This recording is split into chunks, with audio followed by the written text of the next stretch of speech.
from flat, highly reflective surfaces in geosynchronous orbit. So again, this is very exciting. I'm going to put a link down below. Go check out the rest of that interview if you want, but that's basically the gist of it. Again, this is going mainstream. I don't really understand a lot of it, and there's some room for,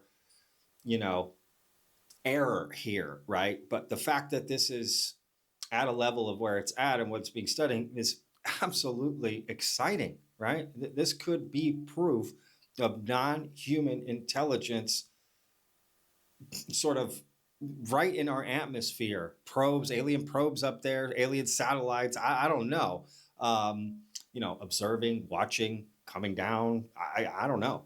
I had one question like, where are those things now? Can we go up and check them out? I mean, we've sent things up since. Wouldn't we have noticed something up there, or was it temporary, or how long were they there for? I wonder if any of that's explained. Again, I tried to look into as much as I could. I couldn't answer those questions, but maybe that will all come out. But either way, this is very exciting. So look, like I said, this is in mainstream science. Even Dr. Brian Keating has talked about it. He put this video out on X, and he's normally very skeptical about this topic. And even he was extremely excited about this. He had a great quote in this video. Skepticism is warranted, but so is curiosity. Amazing news today.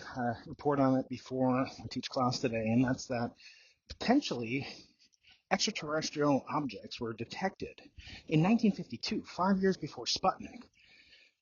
Astronomers at Palomar Observatory here in San Diego detected strange flashes of light, and a new paper claims these might be artificial reflections from objects in orbit before the